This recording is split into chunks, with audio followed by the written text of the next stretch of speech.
Book है हमारे पास रॉसन Wilson की और पेज नंबर की स्टडी 334 और पेज नंबर 335 की आज हम स्टडी करने वाले हैं। टॉपिक हमारा है किडनी का और जो ह्यूमन बॉडी का एक्सक्रीटरी सिस्टम है उसको कवर कर रहे हैं सेक्शन नंबर 3 में। क्योंकि हम इसमें पेज वाइज स्टडी कर रहे हैं बुक को, तो हम ईच एंड एवरी टर्म को समझते हुए आगे बढ़ेंगे। ये वीडियो एनाटमी और फिजियोलॉजी के स्टूडेंट्स के लिए बहुत बेस्ट होने वाली है, क्योंकि रॉसन विल्सन की बुक में जो बेसिक स्टडी है बुक की वो करवाई गई है। जो ह्यूमन बॉडी की जो स्टडी है बेसिक लेवल पर वो करवाई गई है। तो आज हम इस वीडियो में फिजियोलॉजी ऑफ किडनी या फिजियोलॉजी ऑफ यूरिन फॉर्मेशन ये देखेंगे, इसको स्टडी करेंगे। The kidneys form urine which passes through the ureters to the bladder for storage prior to excretion। Kidney की अगर आप वीडियो देखना चाहते हैं तो प्रीवियस वीडियोस में आप देख सकते हैं कि page number 330 Rawson Wilson doctor Hera Taimur के नाम से आप मेरे चैनल पे सर्च कर सकते हैं। तो किडनीज क्या होती हैं, यूरेटर से निकलता है और ब्लैडर की तरफ जाता है, जहाँ पे यूरिन एक्यूमुलेट होता है for some time and then body से पास आउट हो जाता है। तो किडनी क्या करती है, फंक्शन करती है यूरिन को फिल्टर करने का। और किडनी जो पर मिनट किडनी की तरफ यूरिन आता है वो 1300 ml जो ब्लड है वो किडनी की तरफ आता है और किडनी उसको फिल्टर करती है। 1300 को अगर हम देखें तो पूरे बॉडी से जो ब्लड हार्ट की तरफ से सप्लाई होता है पूरी बॉडी को, तो वो 20% किडनी की तरफ भेजता है फॉर प्योरीफिकेशन कि लो इसको प्योरीफाइड करो। The composition of kidney reflect exchange of substances between the nephron and the blood in the renal capillaries. अच्छा, पहली जो पिक है इस पेज की, जो पहली पिक है वो कौन सी है, नेफ्रॉन की स्ट्रक्चर यहाँ पे दिखाया गया है। नेफ्रॉन क्या है इसके लिए भी आप प्रीवियस वीडियो में देख सकते हैं, पेज नंबर 332 को की और 333 की स्टडी जिसमें करवाई थी। तो नेफ्रॉन क्या है, इसके दो पार्ट्स होते हैं। एक पार्ट जो होता है वो ओपन एंड होता है और सेकंड जो होता है वो क्लोज्ड एंड होता है। जो फर्स्ट पार्ट क्लोज्ड एंड है यहाँ पर उसकी पिक दिखाई जा रही है नेफ्रॉन की, कि नेफ्रॉन के अंदर जो रीनल ब्लड आता है waste product of protein metabolism और एक्सक्रीटेड इलेक्ट्रोलाइट लेवल। अच्छा, किडनी का इस पैराग्राफ में फंक्शन बताया जा रहा है कि किडनी बेसिकली बॉडी का जो पीएच लेवल है उसको कंट्रोल करती है। अगर किसी भी वजह से, किसी भी खाना खाने की वजह से, कोई टेम्परेचर की वजह से, किसी भी वजह से अगर बॉडी का जो पीएच लेवल है वो बिगड़ जाए, एसिड बेस लेवल जो है वो बिगड़ जाए, तो किडनी क्या करती है, एक्स्ट्रा जो हाइड्रोजन आयंस हैं उसको एक्सक्रीट कर देती है बॉडी से और उसको मेंटेन कर देती है, वापस अपनी जगह पर लेकर आ जाती है। अगर बॉडी का पीएच बहुत एसिडिक हो गया है तब भी, और चाहे बेसिक भी हो तो तब भी, और फिर किडनी क्या करती है, बॉडी का जो टेम्परेचर है उसको भी मेंटेन करती है। क्योंकि 37 डिग्री जो होता है वो बॉडी का नॉर्मल टेम्परेचर, स्टैंडर्ड टेम्परेचर होता है। किसी वजह से अगर बुखार हो जाए, बॉडी का टेम्परेचर बहुत शूट कर जाए या बहुत लो हो जाए, तब भी किडनी का क्या काम है, उसको रेगुलेट करना, उसको मेंटेन करना। तो इस पैराग्राफ में वही बात बताई जा रही है। There are 3 process involve in the formation of urine. अच्छा, यूरिन की फॉर्मेशन में बेसिकली 3 प्रोसेस होते हैं जो आपको जो है वो समझ के बढ़ने होंगे आगे। तो जो 3 प्रोसेस है यूरिन फॉर्मेशन की वो हम देख लेते हैं। फर्स्ट प्रोसेस क्या है, फिल्ट्रेशन, जिसे ग्लोमेरुलर फिल्ट्रेशन कहते हैं। किडनी का जो नेफ्रॉन है उसकी स्टडी से पहले, उसके स्ट्रक्चर को समझने से पहले आप ये प्रोसेस समझना आपके लिए मुश्किल होगा, क्योंकि पहले पार्ट में जो 332 और 334 पेज है उसमें नेफ्रॉन की एनाटमी है। तो पहले वो समझना होगा पार्ट, एनाटमी समझने के बाद ही हम इसकी फिजियोलॉजी को अच्छी तरह से समझ सकते हैं। तो नेफ्रॉन का जो पहला पार्ट है जो ग्लोमेरुलस कहलाता है, ग्लोमेरुलस और उसके साथ ग्लोमेरुलर कैप्सूल कहते हैं उसको, जो ग्रीन कलर का पार्ट है उसकी बात कर रहे हैं। This take place through the semi. अच्छा, ग्लोमेरुलर फिल्ट्रेशन। सेकंड है सेलेक्टिव रीअब्जॉर्प्शन या ट्यूबुलर सीक्रेशन, दोनों नामों से इसका लिखा जाता है। और थर्ड है ट्यूबुलर सीक्रेशन, सीक्रेटिव फेज। ठीक है, इसको 3 स्टेप्स में किडनी में जो नेफ्रॉन फिल्टर करता है ब्लड को और यूरिन बनाता है। तो जो फिजियोलॉजी ऑफ यूरिन या यूरिन की फॉर्मेशन है वो 3 स्टेप्स में होती है। तो जो फर्स्ट पार्ट है फिल्ट्रेशन या ग्लोमेरुलर फिल्ट्रेशन, उसकी यहाँ पे बात हो रही है। ये है ग्लोमेरुलस और ग्लोमेरुलर कैप्सूल, इस पार्ट की बात हो रही है। अच्छा, इसमें इस पिक्चर में ये दिखाया गया है कि जो रीनल ब्लड है वो आ रहा है, यानी कि किडनी से जो ब्लड एंटर हो रहा है रीनल आर्टरी के थ्रू, रीनल ये जो एफरेंट आर्टीरियोल है जो ब्लड लेकर आ रही है, और फिर ये टफ लाइक स्ट्रक्चर बना रही है जो कैपिलरीज पे कंसिस्ट है और जो आर्टीरियोल्स पे कंसिस्ट है। तो जो आर्टरीज हैं वो क्या रखती हैं अपने अंदर, जो हार्ट की तरफ से ब्लड आ रहा है वो रखती हैं, जो मोस्टली ऑक्सीजनेटेड ब्लड होता है। तो उसके अंदर क्या वेस्ट प्रोडक्ट्स हैं वो हटाने हैं, किडनी को मेन फंक्शन ये करना है। तो ये जो टफ लाइक स्ट्रक्चर है ये क्या है, रीनल आर्टीरियोल के थ्रू, एफरेंट आर्टीरियोल के थ्रू ये ब्लड यहाँ पर आ रहा है और एब्जॉर्ब हो रहा है किस में, ग्लोमेरुलस कैप्सूल के अंदर। ग्लोमेरुलस कैप्सूल ये जो ग्रीन कलर का पार्ट है जिसे दूसरा नाम क्या है, बाउमेंस कैप्सूल भी कहते हैं। तो किसके थ्रू हो रहा है, इन दोनों के बीच में यहाँ पर एक मेम्ब्रेन पाई जाती है जिसे सेमी परमिएबल मेम्ब्रेन कहते हैं। और हमने स्टडी किया होगा कि सेमी परमिएबल, परमिएबल और नॉन परमिएबल मेम्ब्रेन्स कौन कौन सी होती हैं।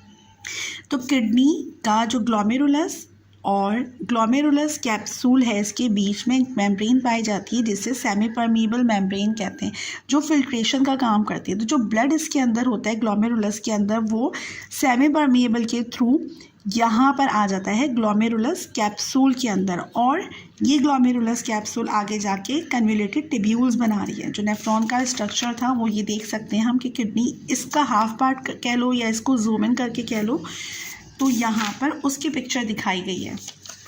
तो जो ब्लड है किडनी में आ रहा है ये ग्लोमेरुलस से ग्लोमेरुलस कैप्सूल के अंदर फ़िल्टर होकर आ रहा है।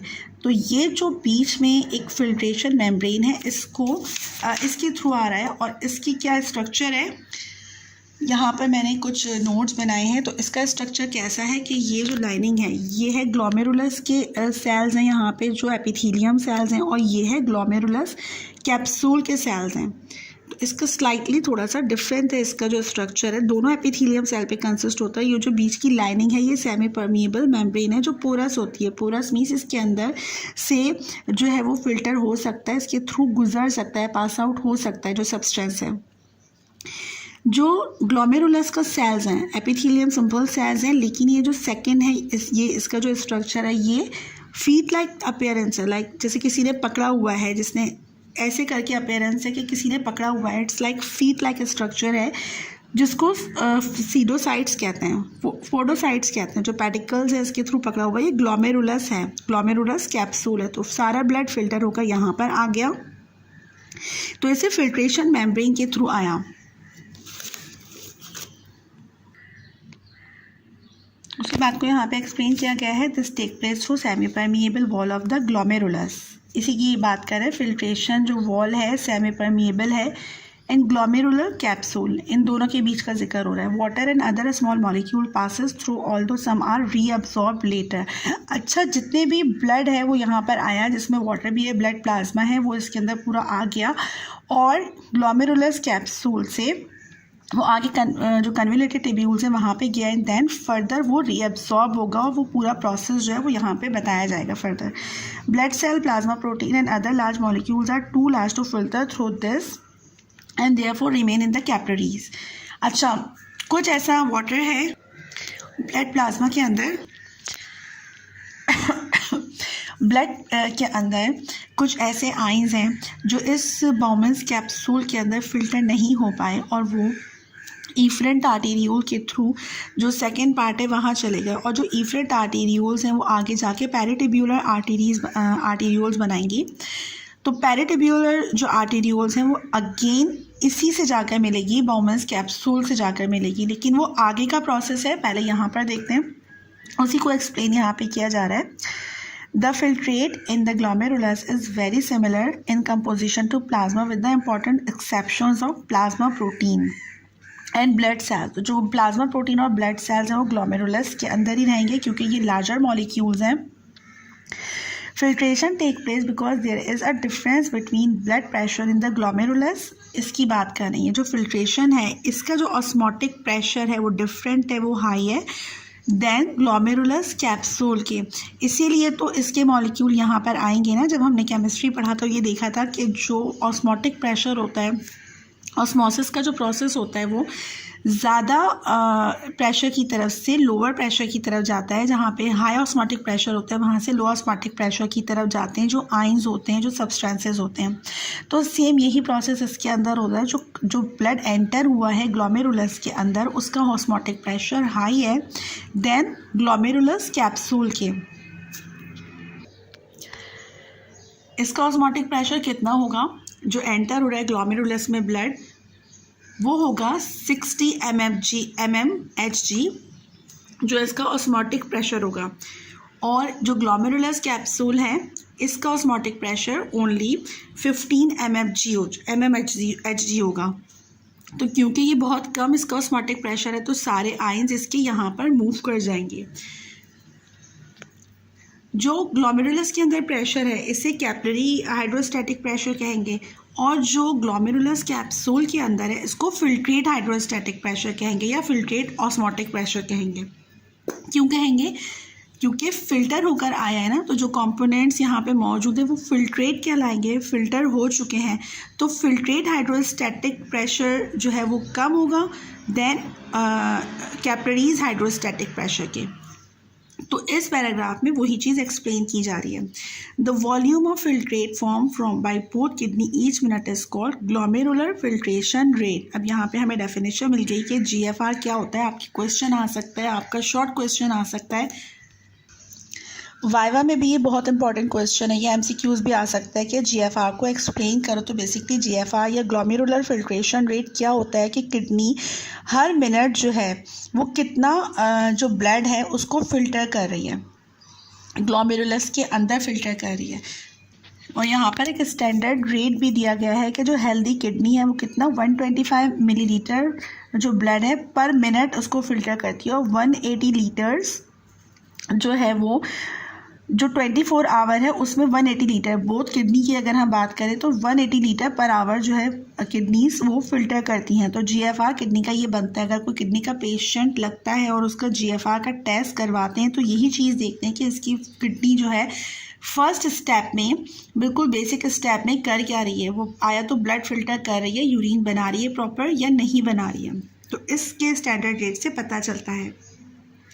The difference in volume and concentration is due to selective reabsorption of some filtrate constituent and tubular secretion of others. इस पैराग्राफ में जो बाकी सेकंड पार्ट है वो बताए जा रहे हैं कि जो बाकी जितना हो सका तो वो यहाँ पर हो जाएगा। ब्लड फिल्टर हुआ, ग्लोमेरुलस कैप्सूल के अंदर आया एंड देन वो आगे की तरफ गया कन्वोल्यूटेड ट्यूब्यूल्स के अंदर। तो जितना वो ब्लड फिल्टर कर रहा है उसकी रेंज यहाँ पे बताई जा रही है।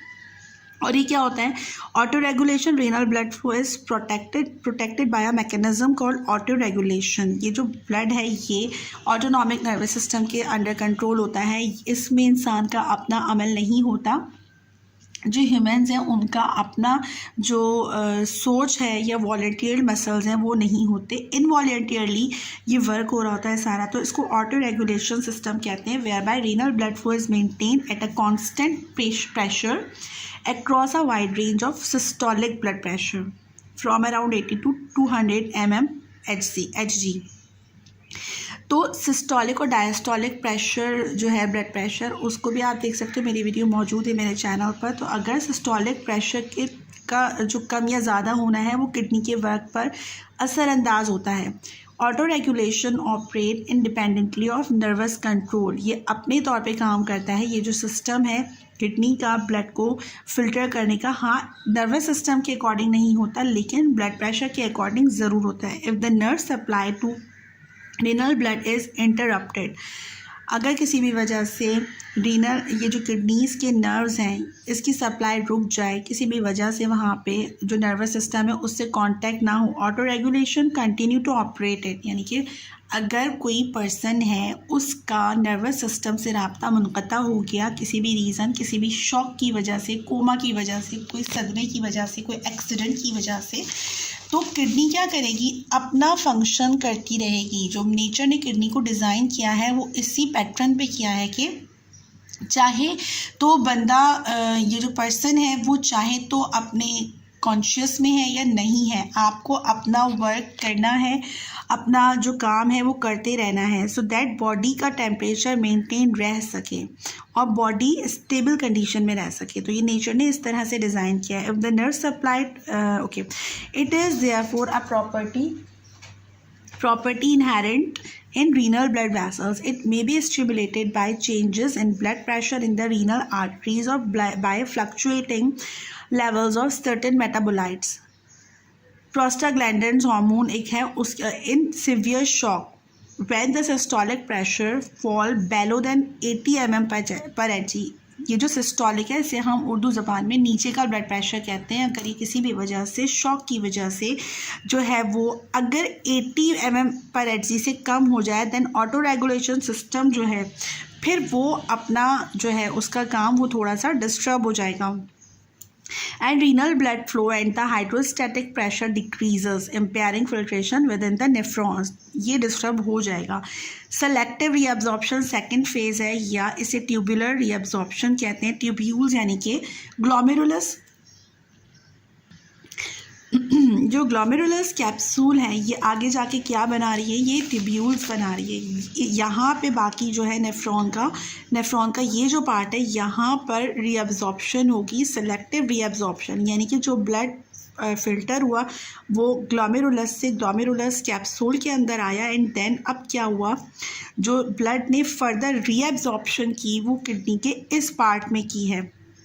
कौन से पार्ट में, पीसीटी में की है। पीसीटी प्रॉक्सिमल कन्वोल्यूटेड ट्यूब्यूल्स के अंदर, क्योंकि इस एरिया यानी कि जो फर्स्ट पार्ट है किडनी के नेफ्रॉन का, जो ग्लोमेरुलस कैप्सूल का फर्स्ट पार्ट है, इसके अंदर पीसीटी प्रॉक्सिमल कन्वोल्यूटेड ट्यूब्यूल्स हैं। तो जो इसका स्ट्रक्चर है वो माइक्रोविलाइस पे कंसिस्ट है। विलाइस क्या होते हैं, जो आपके तो यहाँ पर जो है प्रॉक्सिमल कन्वोल्यूटेड ट्यूब्यूल्स का जो विलाइज होते हैं, विलाइज क्या होते हैं, इस तरह का स्ट्रक्चर होता है जो आगे धकेलता है, पुश करता है, फॉरवर्ड करता है। तो जो ब्लड है वो आगे फॉरवर्ड हो रहा है माइक्रोविलाइज के थ्रू। आगे आइंस जो हैं, जो ब्लड की प्लाज्मा के अंदर आइंस मौजूद हैं, वो आगे की तरफ फ्लो हो रहे हैं। तो इस सेकेंड में जो सेलेक्टिव रीअब्जॉर्प्शन या ट्यूबुलर रीअब्जॉर्प्शन है उसी को एक्सप्लेन किया गया है। Mostly reabsorption from the filtrate back into the blood take place in the proximal convoluted tubule, PCT में होती है, whose walls are line with the microvilli to increase surface area for absorption. उसी इस paragraph में वही चीज़ explain की जा रही है। Material essential to the body's are reabsorbed here. अब ये जो माइक्रोविलाइज या प्रॉक्सिमल कन्वोल्यूटेड ट्यूब्यूल का ये पार्ट है, तो जो फर्दर रीअब्जॉर्प्शन है यहाँ पर वो हो जाएगी, यानी कि सोडियम वगैरह है तो वो यहाँ पे रीअब्जॉर्ब हो जाएगा और वापस से जो है वो पैराट्यूब्यूलर कैपिलरीज के थ्रू बॉडी में चला जाएगा और जो कॉन्टेंट्स है या रेमिनेंट्स है वो फर्दर यूरिन बनने के प्रोसेस से गुजरता हुआ कलेक्टिंग डक्ट की तरफ जाएगा। तो जितना आगे बढ़ता जाएगा ब्लड यूरिन बनने के प्रोसेस से गुजरता जाएगा उतना ही ज़्यादा वो यूरिन की कॉन्सेंट्रेशन बढ़ती जाएगी और ब्लड की कॉन्सेंट्रेशन कम होती जाएगी। तो जो फर्स्ट पार्ट है इसके अंदर सोडियम वगैरह है वो वापस से पैराट्यूब्यूलर कैपिलरीज के थ्रू रीअब्जॉर्ब हो जाएगा। इसको सेलेक्टिव रीअब्जॉर्प्शन क्यों कहते हैं? रीअब्जॉर्ब का मतलब है अगेन रीअब्जॉर्ब हो रहा है वो, कुछ तो यहाँ पे एब्जॉर्प्शन हो गई जो आया तो इसके जो कंपोनेंट्स हैं वो वापस से ब्लड की तरफ रीअब्जॉर्ब हो जाएंगे। इसी वजह से इसको रीअब्जॉर्प्शन का प्रोसेस है ट्यूबुलर रीअब्जॉर्प्शन, क्योंकि ये ट्यूब्यूल्स के अंदर हो रहा है, नेफ्रॉन के जो ट्यूब्यूल्स हैं इसके अंदर ये प्रोसेस हो रहा है, इसलिए इसको सेलेक्टिव रीअब्जॉर्प्शन का नाम दिया गया है। Electrolytes and organic nutrients such as glucose इसके अंदर रीअब्जॉर्ब हो जाएगा। Some reabsorption is passive but some substance. अच्छा, इस पैराग्राफ में जो है वो दो तरह की रीअब्जॉर्प्शन बताई गई हैं कि बॉडी के अंदर दो तरह की रीअब्जॉर्प्शन होती हैं। लाइक वाटर है वो या क्लोराइड आइंस हैं वो पैसिव ट्रांसपोर्ट के थ्रू रीअब्जॉर्ब हो जाएंगे और जो सोडियम है उसको एक्टिव ट्रांसपोर्ट के थ्रू वो बॉडी के अंदर एब्जॉर्ब हो गए। यानी कि एक्टिव ट्रांसपोर्ट क्या होती है जिसमें एनर्जी रिक्वायर्ड होती है और पैसिव क्या होती है जिसमें कोई एनर्जी नहीं लगती, वो खुद ब खुद जो है वो बाय इट्स ओन रीअब्जॉर्ब हो जाता है। Only 60 to 70% of filtrate reach the loop of the nephron. Nephron के जो बाकी रीअब्जॉर्प्शन है वो आहिस्ता आहिस्ता मेडुलरी लूप की तरफ गया, यानी कि जैसे जैसे रास्ता आगे बढ़ता गया नेफ्रॉन का तो सब्सटेंसेस की रीअब्जॉर्प्शन का प्रोसेस जो है वो वहाँ पर स्लो होता गया या कुछ कंपोनेंट्स यहाँ पे रीअब्जॉर्ब हो गए, कुछ लूप ऑफ हैंडले में रीअब्जॉर्ब होंगे और कुछ DCT में रीअब्जॉर्ब होंगे, एंड देन यूरिन बनता हुआ कलेक्टिंग डक्ट की तरफ जाएगा, and then minor classes, then major classes, then renal pelvis, and renal pelvis से यूरिटर, यूरिटर से ब्लैडर, ब्लैडर से थ्रू यूरिथ्रा बॉडी से पास आउट कर जाएगा। तो कहाँ पर थे हम? Much of this specially water, sodium and chloride is reabsorbed in this loop, so only 15 to 20% of the original filtrate reach the distal convoluted tubule. यहाँ तक पहुँचते पहुँचते डिस्टल कन्वोल्यूटेड टिब्यूल्स जो हैं, यहाँ तक पहुँचते पहुँचते काफ़ी हद तक जो है वो रीअब्जॉर्प्शन हो चुकी होगी। तो जो फर्स्ट फेज था जिसमें जो है वो ग्लोमेरुलस फिल्ट्रेशन हो गया, सेकेंड ट्यूबुलर रीअब्जॉर्प्शन हो गया। अब यहाँ तक आते आते ये क्या होगा, इसको देखते हैं हम। थर्ड जो इसका पार्ट है जिससे ट्यूबुलर सीक्रेशन कहते हैं। अभी रीअब्जॉर्प्शन का प्रोसेस चल रहा है किडनी के नेफ्रॉन के अंदर। The main function of the collecting duct therefore is to reabsorb as much as water as the body needs। तो इस collecting duct के अंदर जितना भी ज़्यादा जितना हो सकता है reabsorption का प्रोसेस चलता रहेगा, एंड देन जितना आगे बढ़ता जाएगा वो यूरिन की फॉर्मेशन की फॉर्म में आता जाएगा, यूरिन की जो है शक्ल उसमें आता जाएगा। The main function of the collecting duct is to active transport take place at carrier site in the epithelial membrane using chemical energy to transport substances against their concentration gradients. Some ions like sodium and chloride ion can be absorbed by both active and passive mechanism depending on the site of the nephron। अच्छा, nephron की जो side है वो depend करती है, like sodium है वो PCT में एब्जॉर्ब होगा, एंड क्लोराइड जो है वो आगे जाकर पैसिव क्लोराइड और वाटर जो है वो पैसिव ट्रांसपोर्ट के थ्रू रीअब्जॉर्ब होगा, और सोडियम और ब्लड प्लाज्मा जो है वो एक्टिव या प्रोटीन है वो एक्टिव ट्रांसपोर्ट के थ्रू, यानी कि एक एक्टिव ट्रांसपोर्ट जिसमें एनर्जी यूटिलाइज हो रही है उसके थ्रू बॉडी में पास आउट होगा। Amino acids glucose are reabsorbed in peritubular capillaries. यहाँ पे बात हो रही है जो भी रीअब्जॉर्प्शन है वो इन पैराटिब्यूलर कैपिलरीज के थ्रू होगी। क्योंकि पैराटिब्यूलर कैपिलरीज क्यों कहा है? क्योंकि ये टिब्यूल्स के अराउंडिंग है या सराउंडिंग है, इसको अराउंड कर रही है।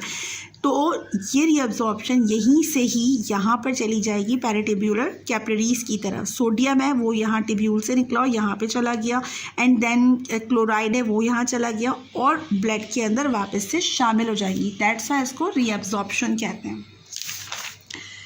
Some constituents of glomerular filtrate like glucose or amino acids do not normally appear in urine। Basically जो यूरिन का अगर आप DR करवाएं, अगर यूरिन का टेस्ट करवाया जाता है तो उसके अंदर ग्लूकोज या अमाइनो एसिड्स का कोई भी काम नहीं होता, वो नहीं होते, वो नहीं दिखते बेसिकली। लेकिन अगर कोई प्रॉब्लम आ जाए तो क्या होता है, तो फिर वो ब्लड के अंदर दिखने शुरू हो जाते हैं। इट्स मीन कि ब्लड अपना या किडनी जो है वो अपनी फिल्ट्रेशन का काम नहीं कर रही। तो जैसे ही हम नहीं समझेंगे इस प्रोसेस को तो हमें जहन में क्लियर नहीं होगा।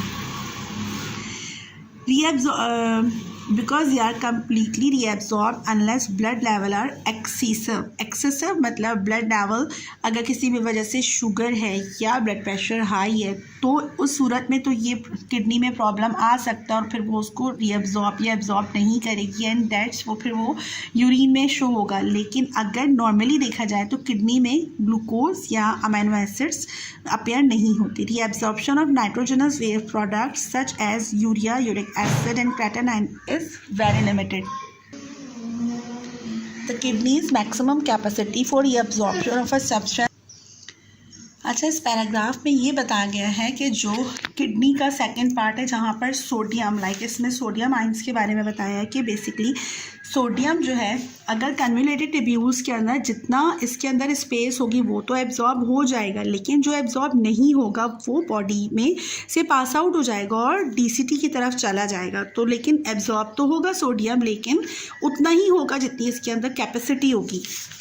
बाकी सोडियम जो है वो यूरिन की तरफ भेज दिया जाएगा। This occur because all the carrier sites are occupied and the mechanism of the active transport out of the tubule is overloaded. यानी कि अगर बॉडी के अंदर सोडियम लेवल है वो बहुत एक्सेस अमाउंट में है तो जो कि किडनी जो है वो जितना उसको एब्जॉर्ब कर सकती है वो तो करेगी, but all other than that जो ऑल सोडियम है वो DCT की तरफ भेज दिया जाएगा. Other substances reabsorb by active transport including sodium, calcium, potassium, phosphate and chloride. The transport maximum or renal threshold of some substances varies according to the body need at a particular time, and in some cases reabsorption is regulated by hormones. अच्छा, जो hormones इसमें part लेते हैं kidney की reabsorption में वो बता रहा है पैराथायरॉयड हार्मोन और एंटी डायूरेटिक हार्मोन. दो हार्मोन्स है जो किडनी की रीअब्जॉर्प्शन में हेल्प कर रहे होते हैं.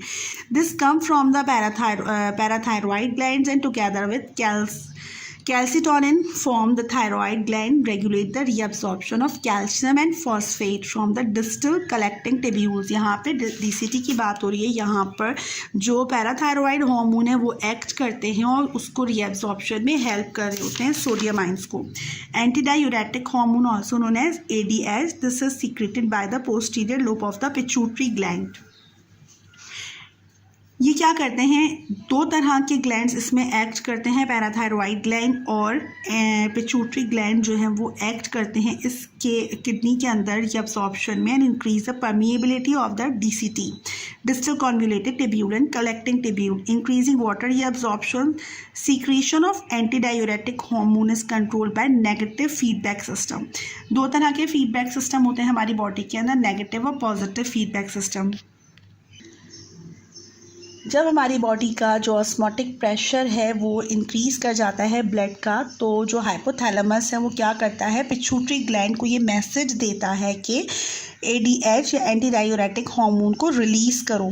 तो इसके रिलीज़ करने की वजह से किडनी क्या करती है, वाटर को रीअब्जॉर्ब करती है, ज़्यादा यूटिलाइज करती है. तो जो ब्लड ऑस्मोटिक प्रेशर है वो लो हो जाता है. यानी कि ब्लड प्रेशर, अगर किडनी का एक क्वेश्चन है हमारे पास कि किडनी किस तरह से जो है वो डिक्रीज ब्लड प्रेशर को क्या करती है, इंक्रीज़ करती है, वो भी आप क्वेश्चन देख सकते हो. लेकिन उसमें हार्मोन्स का जो अमल दखल है, यहाँ पर अगर ऑस्मोटिक प्रेशर बढ़ जाता है तो ऑस्मोटिक प्रेशर को लोअर करने के लिए क्या होता है कि हाइपोथैलेमस पिट्यूटरी ग्लैंड को स्टिमुलेट करता है कि आप क्या करो, एंटी डायूरेटिक हार्मोन को प्रोड्यूस करो या सीक्रेट करो. वो सीक्रेट होने के बाद वाटर को रीअब्जॉर्ब करता है एंड देन ऑस्मोटिक प्रेशर को बैलेंस करता है. So this is all about the 2 pages. हम 1 पेज स्टडी कर रहे थे लेकिन काफ़ी लेंदी वीडियो हो गई है. अगर आपको वीडियो अच्छी लगे तो चैनल को लाइक और सब्सक्राइब ज़रूर कीजिए. नेक्स्ट पेजेस में हम वीडियोज़ में हम बाकी पेजेस की स्टडी करने वाले हैं.